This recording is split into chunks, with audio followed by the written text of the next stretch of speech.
rahasia yang ketiga, mengapa Nuh dikatakan penyelamat keluarga. Nuh sebagai seorang suami dan bapak yang mampu menerima kehendak Allah dan mentaatinya. Mari kita melihat di kitab Kejadian pasal 6 ayat 13, Kejadian pasal 6 ayat 14 sampai yang ke-16 dan Kejadian 6 ayat yang ke-22. Di Kejadian 6 ayat 13 dikatakan, berfirmanlah Allah kepada Nuh, aku telah memutuskan untuk mengakhiri hidup segala makhluk, sebab bumi telah penuh dengan kekerasan oleh mereka. Jadi aku akan memusnahkan mereka bersama-sama dengan bumi. Hal apakah yang dapat kita pelajari dari Kejadian 6 ayat 13 ini? Yang pertama kita pelajari adalah bahwa Allah itu adil. Dalam konteks ini adalah keadilan Dia di mana dosa harus dihukum.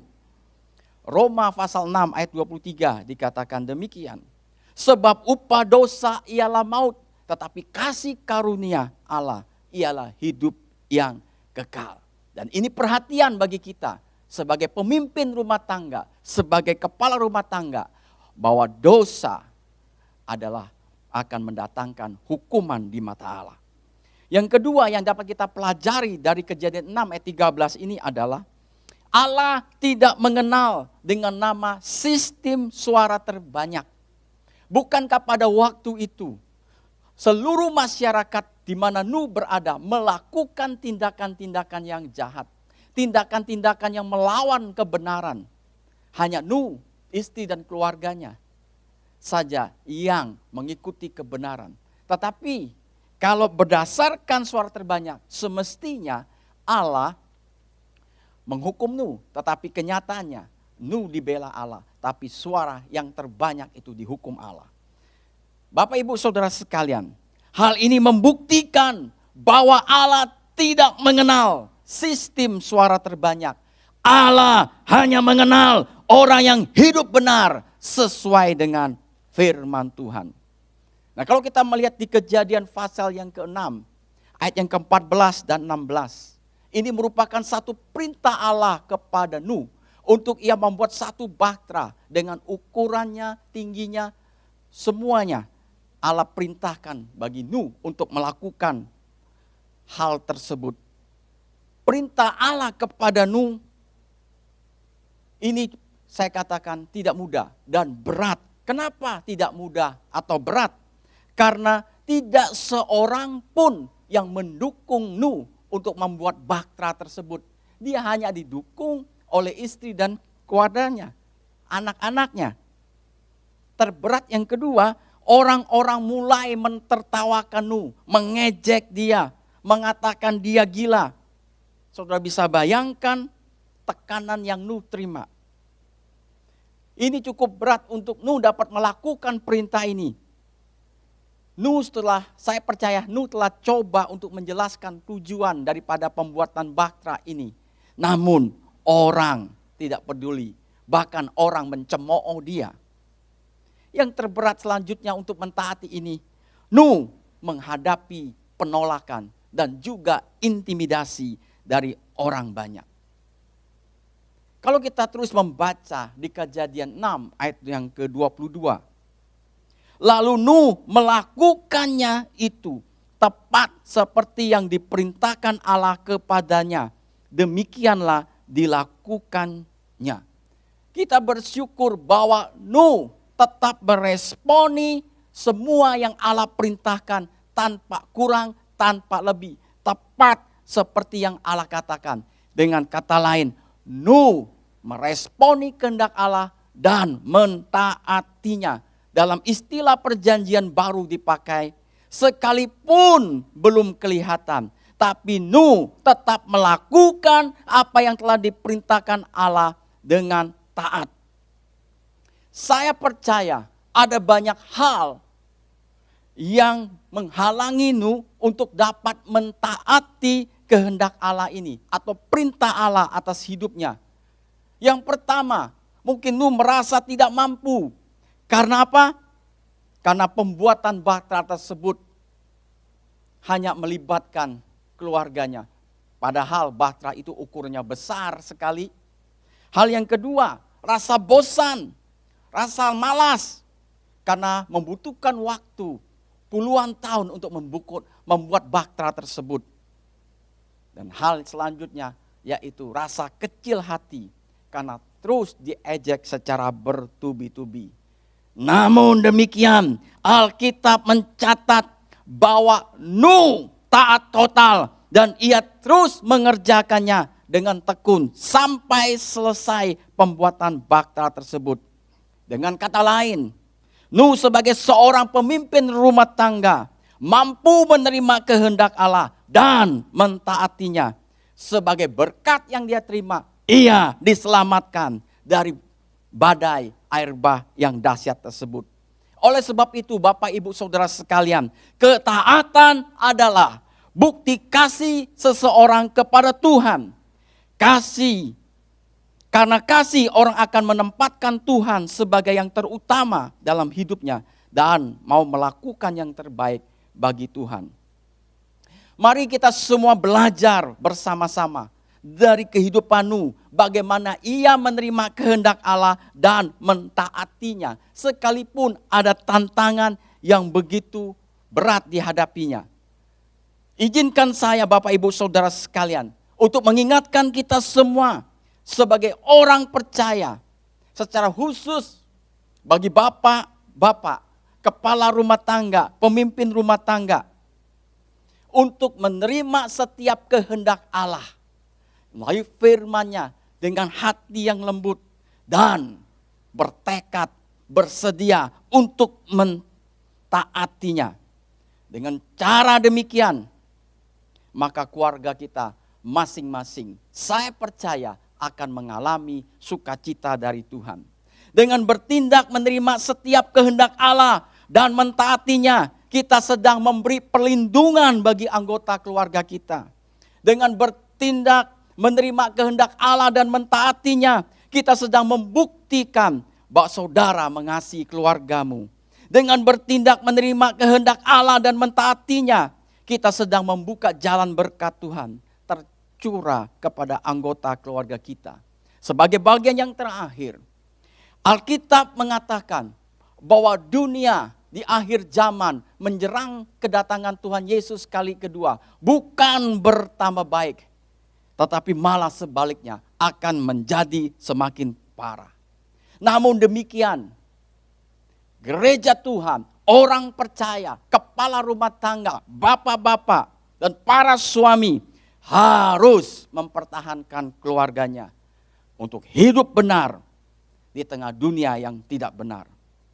Agar kita sebagai kepala rumah tangga, sebagai pemimpin rumah tangga, sebagai suami, dapat menyelamatkan anggota keluarga kita dari malapetaka yang akan datang. Maka ada 3 hal yang tidak boleh lupa, yaitu mengembangkan kehidupan yang bergaul dengan Allah. Yang kedua, menjaga kehidupan benar di mata Allah. Dan yang ketiga, menerima kehendak Allah dan mentaatinya. Dengan mengembangkan kehidupan yang bergaul dengan Allah, hidup benar di mata Allah, dan menerima kehendak Allah, maka kita sebagai seorang kepala rumah tangga, sebagai seorang suami, sebagai seorang bapak, kita adalah orang bijak yang sedang membangun rumah tangga kita di atas batu karang, yaitu Yesus Kristus sendiri. Sebagaimana dikatakan dalam Matius pasal 7 ayat yang ke-24b, ia sama dengan orang yang bijak yang mendirikan rumah di atas batu. Kini Tuhan Yesus menolong kita untuk menjadi pemimpin-pemimpin kepala keluarga yang terus berkenan dari waktu ke waktu, sekalipun lingkungan kita tidak mendukung. Tuhan Yesus memberkati kita semua. Sebelum saya menutup khotbah saya ingin mendoakan kepada Bapak Ibu Saudara sekalian yang sedang mengikuti ibadah online ini. Saya ingin berdoa, jikalau engkau sebagai kepala rumah tangga, sebagai pemimpin rumah tangga, sebagai suami, dan engkau telah mendengarkan khotbah ini, dan engkau berkomitmen, saya pada hari ini ingin mengambil keputusan untuk hidup bergaul dengan Allah, untuk hidup benar di mata Allah, dan untuk menerima kehendak Allah dan mentaatinya. Saya harap engkau dapat berdiri dimanapun engkau berada. Dan saya mau berdoa untuk hal itu. Tantangan yang kedua saya berikan, saya ingin berdoa secara khusus bagi keluarga-keluarga yang saat ini sedang mengalami ketidakharmonisan, ketidakcocokan, timbul pertentangan, pertengkaran yang tidak ada akhirnya, sehingga hampir kepada perceraian.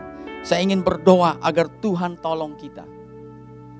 Yang satu lagi, saya ingin berdoa bagi engkau Bapak Ibu yang single parent, membesarkan keluarga. Situasi berlalu terus. Saya ingin berdoa agar Tuhan memberi kepada engkau kekuatan dan hikmat, supaya engkau dapat melewati hari-hari ini dengan anugerah Tuhan.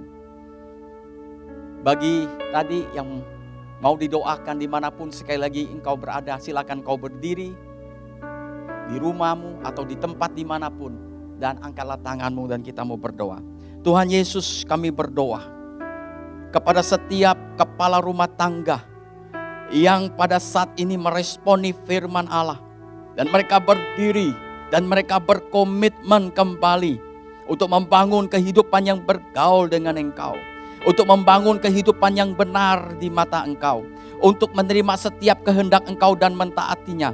Engkau melihat Tuhan Yesus setiap kepala keluarga, suami, bapak-bapak yang berdiri saat ini. Tuhan, Engkau hampiri, Engkau menjamah mereka di dalam nama Yesus, supaya keputusan komitmen yang mereka ambil ini Tuhan Yesus dapat sungguh-sungguh dimampukan oleh Tuhan, dan mereka bertekad melaksanakannya, dan mereka sendiri akan mengalami berkat-Nya.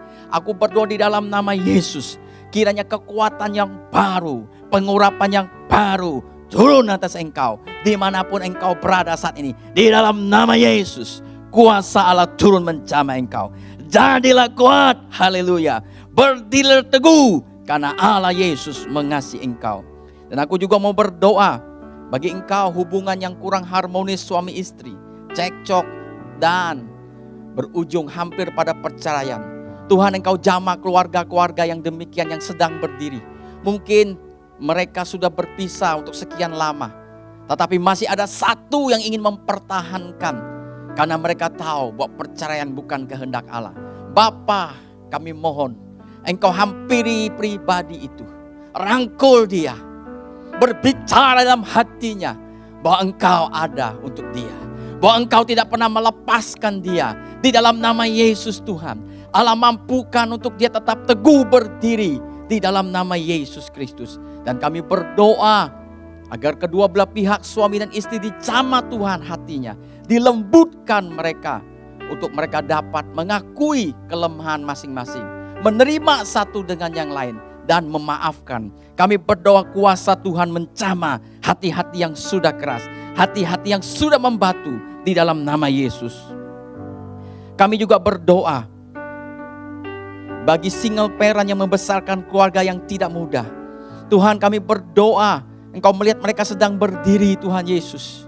Air mata mengalir dari mereka karena rasa tidak mampu lagi Tuhan Yesus.